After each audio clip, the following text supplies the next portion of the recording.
if you had to lose one of your biggest limiting beliefs, what would be something that you would start working to remove? We are more alike than we are unalike. And Mm, so you're on the other side of the planet, and your belief system may be opposite from those who you're surrounded by. But when it's all said and done, we are way more alike. We often do things that we think are good. I want to get along with people. I don't want to make any waves. I'll just outwork everyone. And when I reflect, and actually all aspects of my life, in athletics, in the business world, if you don't take enough risk, you will lose. Maybe I can forget what I was going to say during the presentation and I bombed and I screwed that up. And so that's the worst thing. So no one got hurt. Help me understand this. So no one got hurt, no one got killed, and you're still alive, and you got a ton of experience surviving that mistake. All right, welcome Team ET. Wonderful to have you join us for today's conversation with our guest, Mr. Biran Wood. As you would have heard me mention in the intro, Brian hails from Arizona.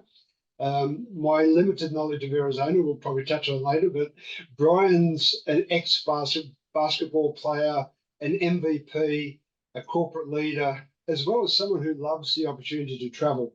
So more recently, Brian's turned his focus to coaching and to the service of others. And we're going to be diving into these areas during our conversation. So Brian, welcome to the ET Project. I'm looking forward to our chat. Thrilled to be here. Thanks, Wayne. I'm gonna do something a little bit different, as I mentioned just before we hit record. Is I'm gonna hit you with a set of rapid fire questions. Given your athletics background, I like to put athletes under pressure. So here we go. If you're ready, right? Let's start with an identity question. So who's Brian Wood in your own words? Brian is someone who's doing what he was designed to do by changing the world. And there's a quote: the people that are crazy enough to think they can change the world are the ones who do. I think that's Steve Jobs. That's Brian Wood. Crazy. I like, I like that. I love it. So if we were to look at strengths, do you have a couple of personal as well as professional strengths? Personally and professionally, I think they go hand in hand. I think it comes down to determination slash resiliency, because Mhm. it's about winning, and it's just a matter of time before we win. I feel like that's the case. Like it's not over until I win, and I mean that in a good way, in a Yeah. way of service. But anyway, that's not a very quick answer, but hopefully that makes sense. Not a problem at all. All right, this one's a little bit more thought invoking, hopefully. So, if you were shipwrecked on a deserted island and you could choose two other people to be stranded there with you, who would you choose and why? Wow. So I can't pick one of my kids, right? I'll have to take my wife, and I might take my dog Murph, just because that's a pretty safe bet. I know that's a cop out, but that's all I've got. I folded under pressure, right? I'm supposed to be a former athlete, and I folded under pressure, Wayne. Very good. I should have asked you about your weaknesses first. Very good. Very good. So, I'm guessing you have a list of values. What's your number one core value? So there's a handful. I know you asked for one. I would say adventure is probably, if I had to pick one, that combines a couple different things, but adventure with life and service and travel and learning, that's probably the one I'd pick, Wayne. Okay, excellent. And if you had to lose one of your biggest limiting beliefs, what would be something that you would start working to remove straight away, type of thing? So that's a really interesting question. And I'll make this quick, but my dad was a boxer. All right. And Mm, he was a boxer in the army, and he trained us to take things personally. So it took me a really long, and not with any ill intent. That was just the way we were raised, me and my sisters. So I would say I've done a lot better at not taking things personally. I mhm. probably still have a little ways to go. Okay. Do you have a higher purpose that you're striving for? I think it comes down to squeezing as much impact into the limited amount of time that we have on this planet.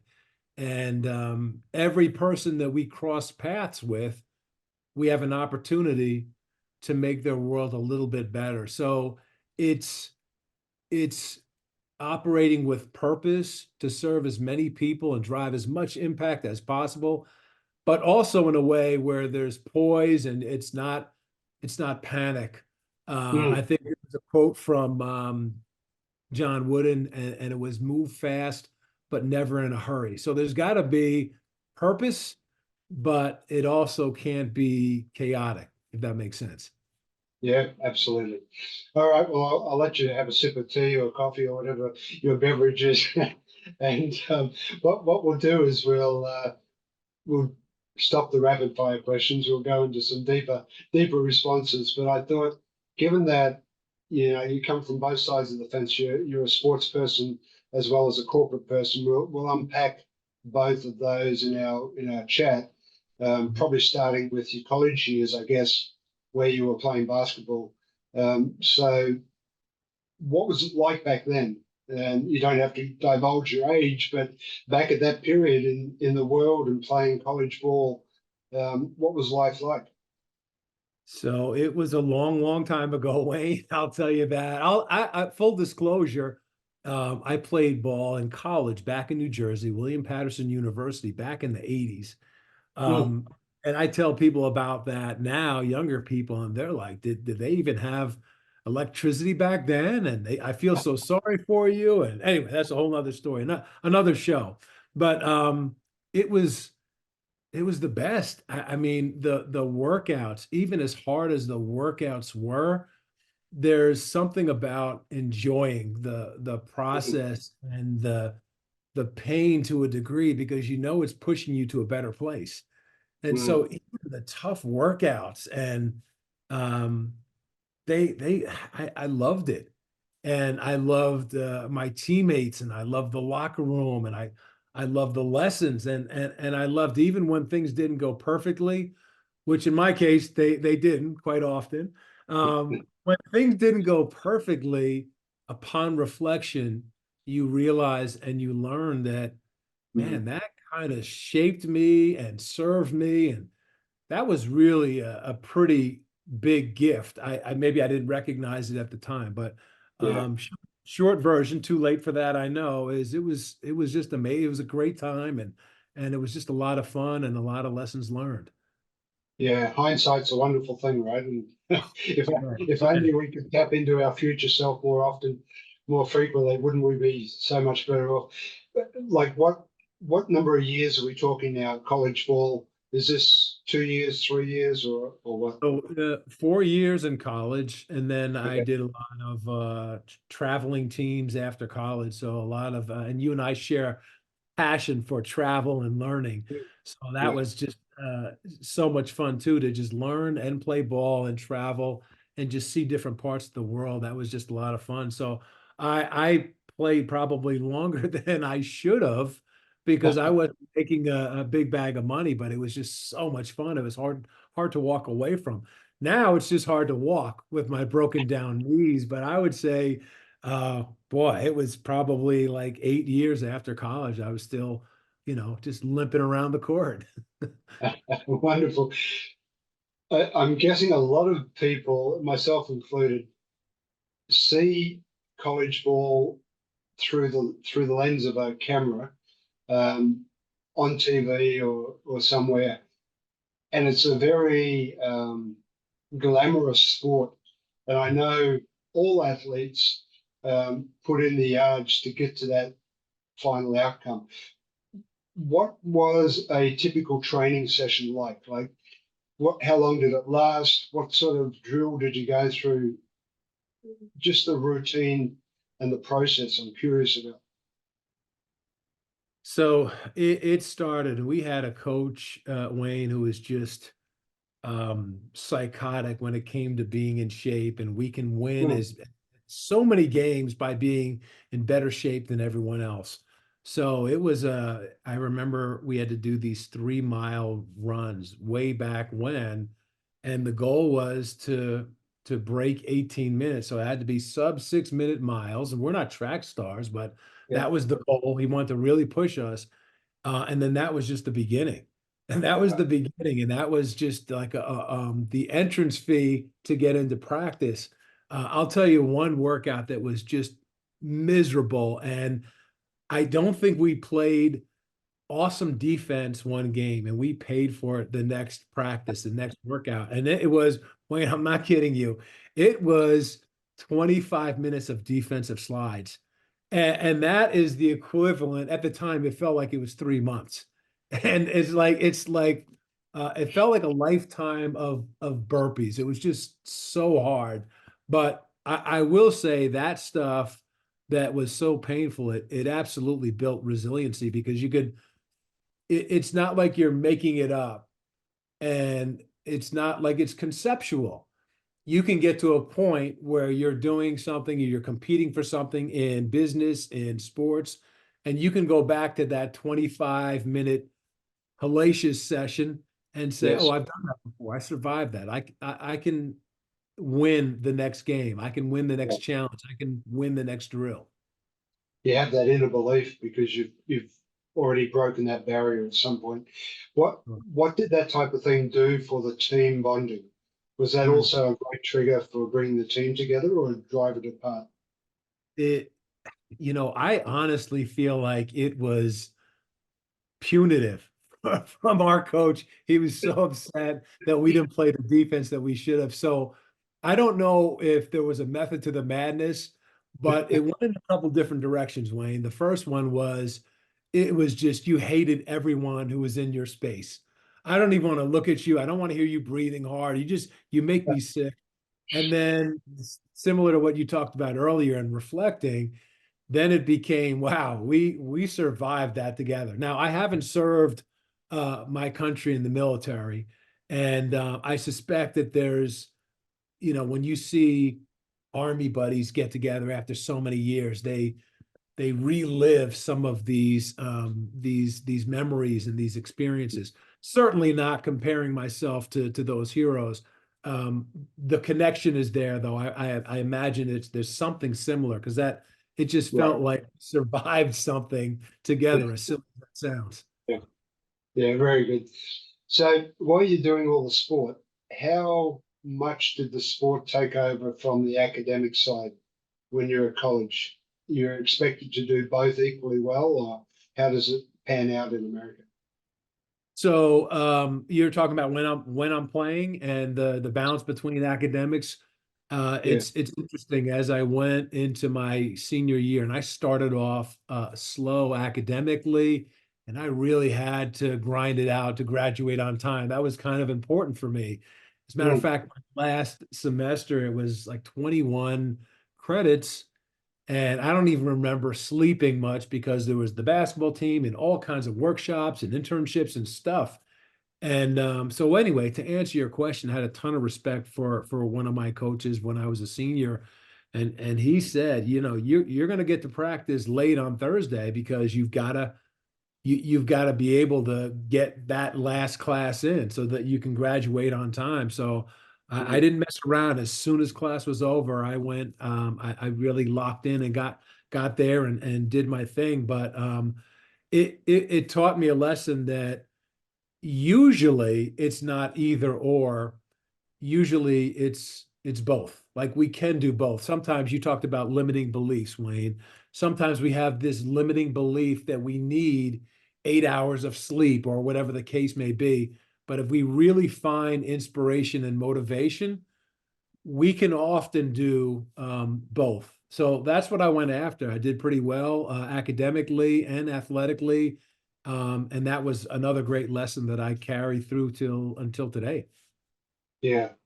Yeah, I asked the question on purpose because a lot of people listen and they think, okay, it's such a dream outcome. We're in the senior sports team in the college. We get the life of luxury where we can just focus on sport, which is not the case, right? I mean, you're expected to at least pass, at least get average grades to be able to continue. So, yeah, I think it's great. You also mentioned, Brian, about travel, and you're right. I do love travel.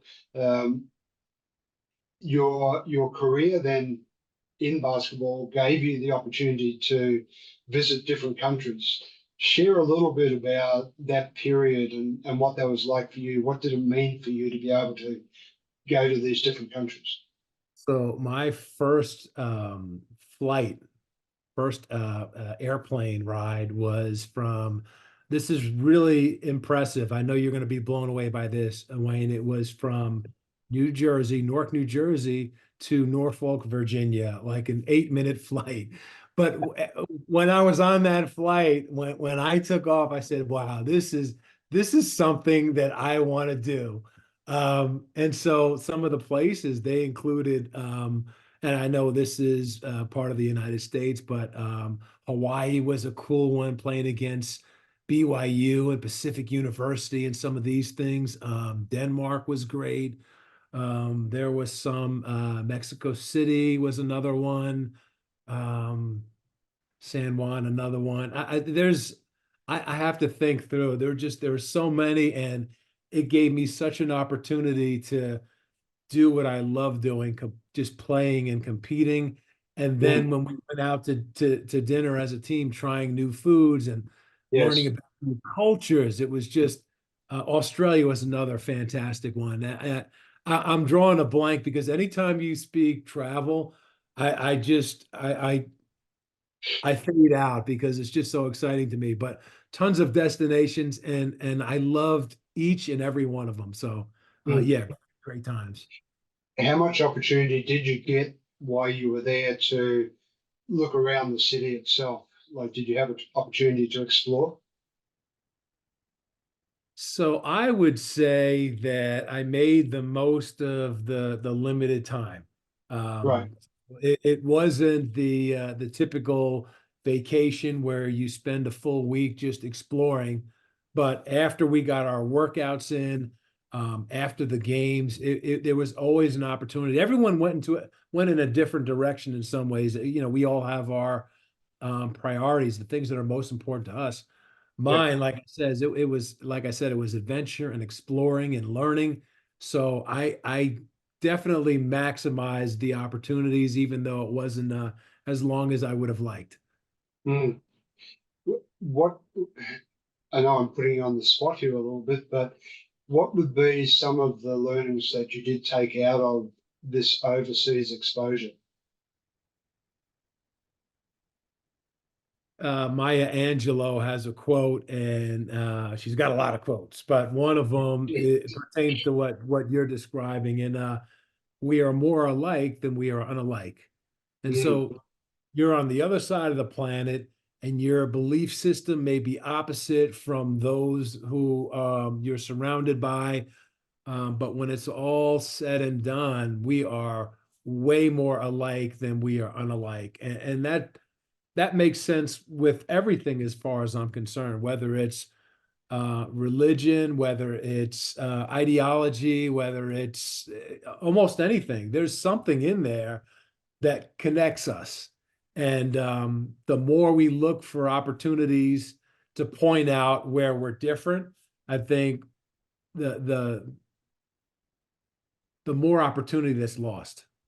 mm, yeah, yeah, I'm on board with you there. I think my experience, at least deep down, we all share at least some common value. And it's only when you explore and you're open to it and you look for it, you find it. But when you find it, it doesn't matter your color, your race. it makes no difference. You are just another person together with that person. So yeah, look, I believe part of our problem is people haven't traveled enough. People haven't experienced, and I'm not talking about just going on a holiday, because Yeah. holidays are very superficial. You see a tourist attraction, and it doesn't really give you, like, when, as an example, when I shifted to Shanghai, it took me 12 months to even start to understand the Chinese culture. And I used to be so frustrated because I just didn't understand. But once I started to understand, it all made more sense, and I became more tolerant, which then meant the whole dynamic worked much better. Right. And I truly wish that more people had the opportunity to experience different cultures around the world. I think the world will be entirely different. I Yeah. completely agree. And Wayne, I'll tell you that what you describe is the equivalent, in a strange way, of the 25-minute defensive slide drill, right? The 12 months that you were trying to figure things out and learning, and okay, but it led to growth. It Yeah. made you better. And the difference between that and the person, and no disrespect to anyone, but the person that was born and raised in one state is night and day, because you have become curious and maybe frustrated at times, but you have this growth mindset and you're open to ideas and you're curious, as opposed to someone who doesn't leave the state, doesn't leave the county, and they've got one perspective and they wear that like a badge of honor. So completely agree with you. Yeah, we we're very good at confirmation bias, so we tend Yeah. to find the things that support our view, and when we're looking for those things, they appear everywhere, and it just shuts us down, and we Yeah. get in that trap. One Yeah, sliver, right? One little sliver. See, I told you so. There it is. See, I told yeah, you I was right. yeah, You're yeah, yeah, exactly right. Yep. yeah. Unbelievable.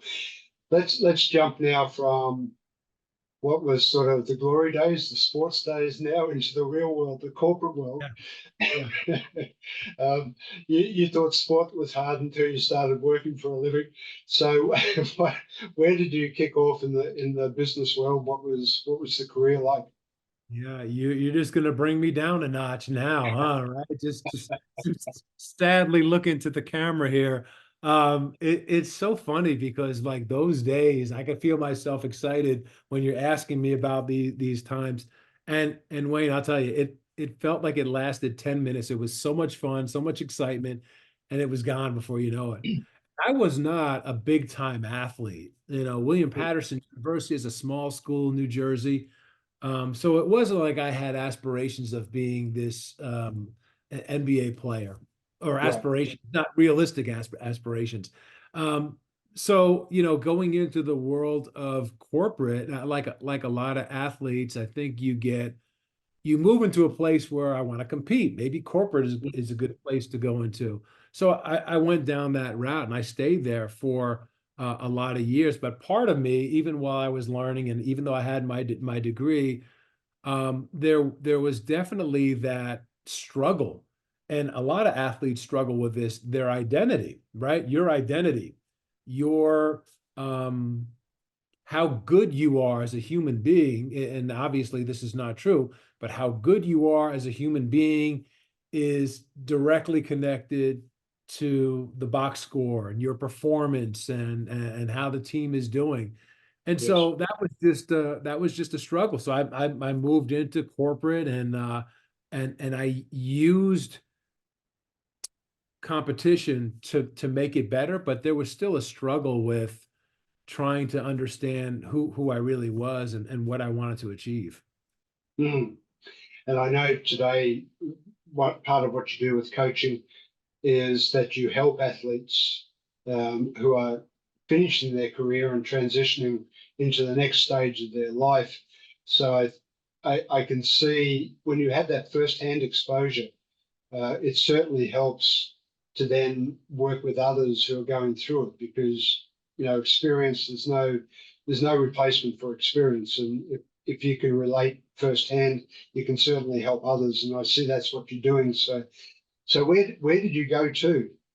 Out of ball into corporate? What did you Oh, start doing? so in the corporate world, and I spent 30 years in the corporate world between American Airlines and Waste Management, and both of those organizations had a great run at both. Lots of relocations along the way across the United States. So that gave me different perspective and lots of experiences, and it was a lot of fun. And it was always competition in corporate. You're constantly going after the KPIs, right? The key performance indicator, and you hit that number, and your reward is you've got to beat that number now. And that was actually exciting for me. And we need you to relocate to this city and we're going to give you 10 minutes notice and now you're going to have to move your family. That was just really exciting to me. Hmm. So that competition, being able to leverage that competition in all the locations I've worked at both of those organizations, that was a lot of fun, and I think it served me pretty well. I have to ask, you mentioned relocate and then relocate your family. And it was a lot of excitement for you. I have a lot of experience in this field as well. How was it for your wife, your family in that transition? Did they share your excitement? Usually when I get a tough question like that, Wayne, I fake like the camera froze. And that's what I would have done, but I have too much respect for you. Yeah, my wife did not endorse it. That was to me, it was a dream come true. Wait, you're gonna drop me in one of these five cities next week? I have to figure it out. This is a dream. And my wife, who I love, I love my wife, and she was the opposite. It's got to be structure, and I need to know where I'm going in advance and all those kinds of things. I don't want to just figure it out. So that was we grew and we learned and we got to see several cities, including Phoenix. But Mhm. no, sir, that was a tough sell. I, I can empathize with you, my friend. I know firsthand what it is like. I mean, the adrenaline, the realization that others have seen your ability and they're recognizing it, they're giving you the chance, and then you come home and you talk with your partner, and no disregard to any of the partners. I mean, it's a tough thing to do, right? Yeah. They have their life, they've built whatever they've built where they are, and you come along probably a little bit naive to the conversation you're about to walk into, um, and don't understand why they're not as excited as you. So Wayne, I have to tell you, so I'm a coach, but I'm also coachable. So the first time, and this happened like 7 times, these relocations, and you could probably relate to this. The first time I showed up, this is amazing news. You can't believe how exciting this is. We're going to St. Louis. Isn't that great? Um, but I learned to put on a sad, I can't believe they're making me go somewhere. I'm perfectly content here, but I guess this is what's best for the fam. So it was definitely a change from that first location to as I grew older and a tiny little bit smarter. We could spend a lot of time talking about this, but Yeah, you know, sure. so if you look back over your 30 odd year career in the corporate world, what are some of the lessons that came out of the journey? Oh, I'm going to try to narrow this down. That's such a good question because I reflect on this quite often. And we often do things that we think are good. I want to get along with people. I don't want to make any waves. I'll just outwork everyone. And when I reflect, and actually all aspects of my life, in athletics, in the business world, if you don't take enough risk, you will lose. Mm, Um, And I'm not suggesting having a game of catch on the New Jersey Turnpike, Yeah. calculated risk, right? Risk that really that makes sense. I'm going to push back. You know what? Wayne has um, challenged my values. I need to push back, regardless of what position or Yeah. seniority Wayne has. I'm going to go for that job, even though people think that I don't have the right background. I'm going to Mm. take that big shot in the game because I know I can make it versus I hope I don't mess up. I'll just play it safe and I'll let someone else take the shot. So that's one that shows up often to me. The more chances that we take, calculated, strategic chances, the better. If you don't take any risk, that's really risky, and that leads to regret and resentment. Yeah. And we often say you're stuck in your own comfort zone, and therefore growth doesn't occur in that comfort zone, right? You need to be pushed outside of that for the growth to occur. So I hear you on that. Um, if you come across people, now coming back to your coaching, if you come across people who are that person you just described, they're fearful of the risk, but they come talking about the need to shift or to change. How do you help them in this regard? One question that comes to mind is what's the worst thing that can happen? If you went for Mm, that position, if you pushed back, if you took on that presentation, if you led that project, you raised your hand, what's the worst thing that can happen? mm, I get it. Maybe I can forget what I was going to say during the presentation and I bombed and I screwed that up. And so that's the worst thing. So no one got hurt. Help me understand this. So no one got hurt, no one got killed, and you're still alive, and you got a ton of experience surviving that mistake. Oh, okay. That doesn't sound so terrible. So the very worst thing is what? Okay. And then we can take it to the next step and say, all right, you know what? That's not the end of the world, but let's just plan for that scenario.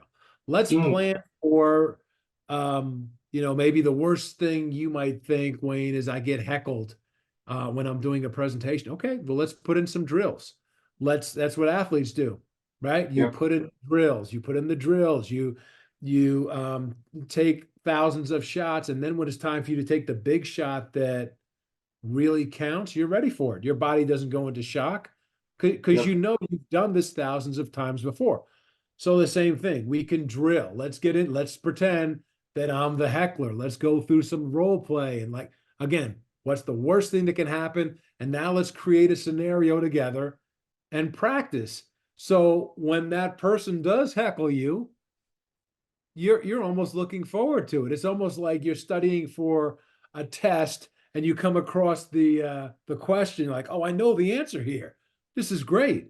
So Yeah. it's very similar, right? As soon as someone starts heckling you, instead of saying, oh no, this is the worst thing ever, I'm just scared to death, in Mm. some way you're saying, wait a minute, I already practiced this.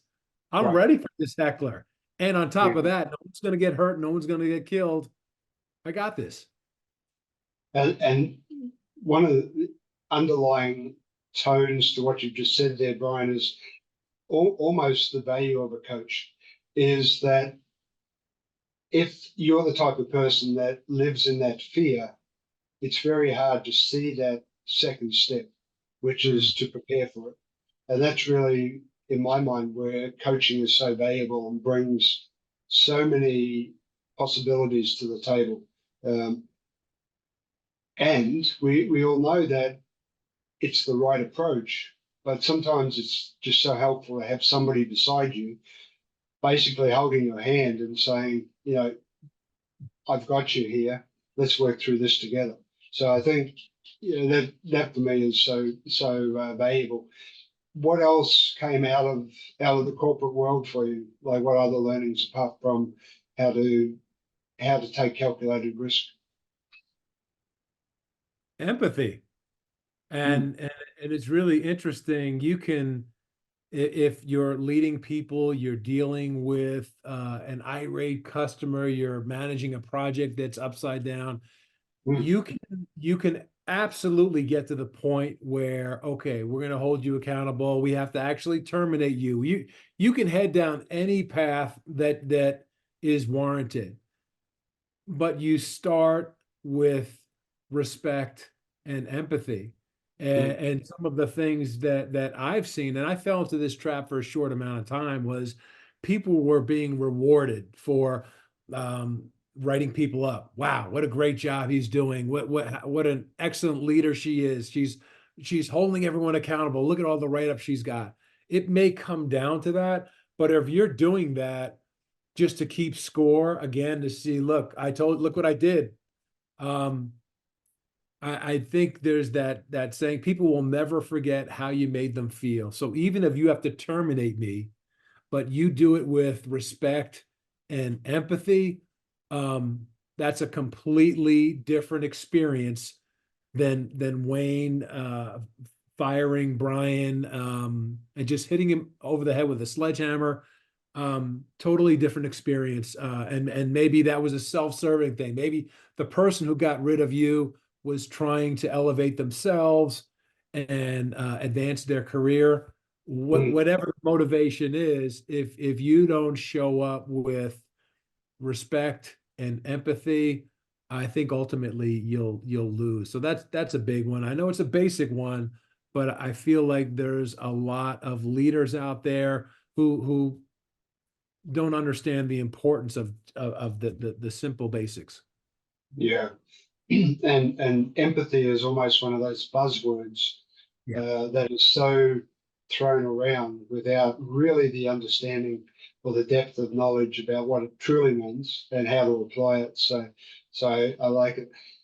When was your transition into coaching? Like, what took you out of the corporate world and gave you the idea that, I want to do this coaching full time? So it was dumb luck, and I'm so thankful for this. I don't know if I told you the story, Wayne. It actually came from a dark place. So when I was at Waste Management, I was one of many people that were just given bigger assignments and relocations and opportunities, and fantastic. And so out of nowhere, I felt I got demoted, and it really hurt. So very similar to the athlete, right? Your identity is connected to your points and your rebound. corporate Mm, corporate world, your identity is based on your position and your status and those kinds of things. So I was really hurt, and I was in a dark place, and I remember listening to one of these conference calls, and they were talking about how we've got to coach our employees. And since I was in such a dark place, Wayne, I was like, this is so stupid. I'll show you. I'll become a professional coach, and you'll be sorry. You will regret this day. And I went through the coaching process, dumb luck, right? Just dumb luck. So I'm so thankful that I got demoted. I went through the coaching process, and I said, wow, this has nothing to do with anyone else except for me. And I realized there's an opportunity to help a ton of people mm, understand it's not a conditional thing. It's not your boss or the weather or the economy. It's you. It's how you react to right. stuff.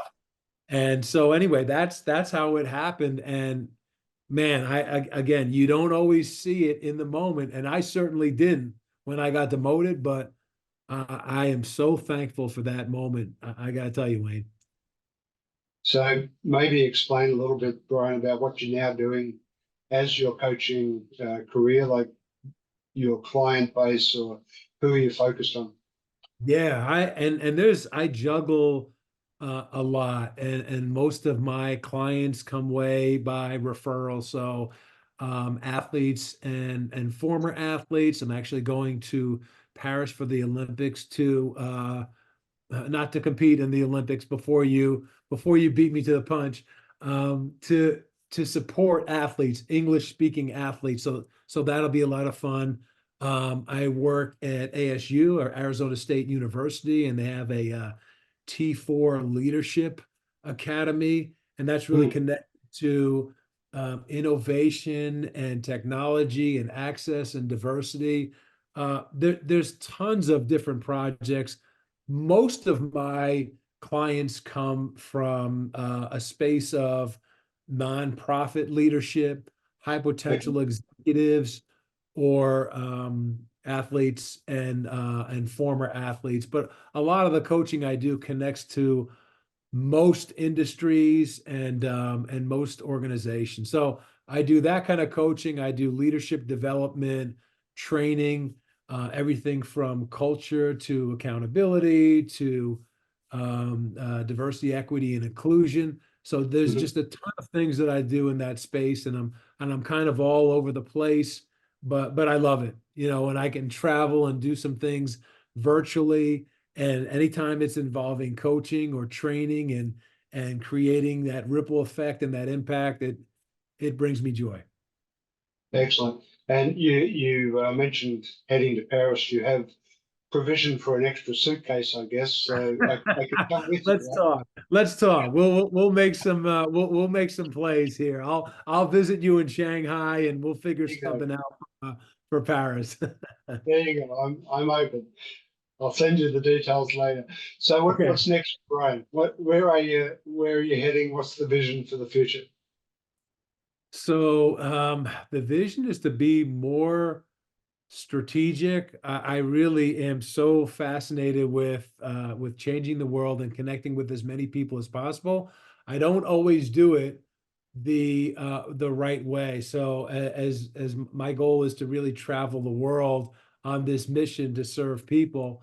So I've Right. got to get more efficient with hitting certain regions of the world and spending a little more time than a few nights and taking advantage of a more strategic approach. But Mm, really, a lot of it is doing what I'm doing, speaking engagements I love, and yeah. coaching, and training, and just connecting with people that are doing great things because I want to serve those people and help them become who they're designed to be. Excellent. Excellent. Looking at the time, we're getting close. So, any final words of wisdom for the listeners? So, I'm not sure if I mentioned, but our listener base are essentially leaders, executive talent. Any final words based on what you've seen in your life, your journeys that you'd like to share? I would say that we are so much better than we know, and we're designed for greatness, and to show up respectful is good, empathy is good, but to show up in a way that is less than you are to make others feel better, safer, more secure, is a mistake. I think it's important for us to live bold and to take chances and to take big swings and just imagine the impact that you have when you live this type of life and you're this type of leader. It's almost like, and I'm just kind of stealing some thoughts and words from, I think it's Marianne Williamson. She talks about our greatest fear. And I'm not going to go through the passage, but the idea is when we live up to our potential, we liberate others to do the same thing. And we should never shrink because, again, when you shrink and you don't take big swings and you don't make big plays, all that leads to is resentment, Mm, um, regret. So that's what I'd say. I'd say, we're here for a short amount of time to serve others and take big swings and live the life we were designed to live, be the leaders that we're designed to be, and change the world. great advice. Thank you, Brian. Where can people go to connect with you? So I am a LinkedIn fan. LinkedIn is the best way to get to me, and all of my social media handles can be found on my website, Man from Mars Coaching. So you can take a look at that. And I've got a book that's just come out, and it's Soul of an Athlete: Stories and Lessons of Life Post Athletics. There's actually a movie that I'm in that comes out later this year. And text messages, WhatsApp, undefeated 602 733-4864. And I'd love to hear from you. And if I could do anything to support your world, your audience's world, you personally, Wayne, please let me know. Yeah, fantastic, Brian. Other than smuggle you to Paris. Oh, come on. I'm looking to lose some weight, so it won't be too heavy. Excellent conversation as expected, Brian. Thank you for that. Thank you for being on the ET project. We'll put all those links in the show notes for people to find. Good luck with Paris. Good luck with the business, and I look forward to reading the book when I get the opportunity. So, all the best. Pleasure. Thanks so much, Wayne. Keep making plays out there. We'll talk to you soon. Thanks. So what are you waiting for? Hit the subscribe button below and click on the bell icon so I can pop up in your feed occasionally with a great tip for your ultimate growth.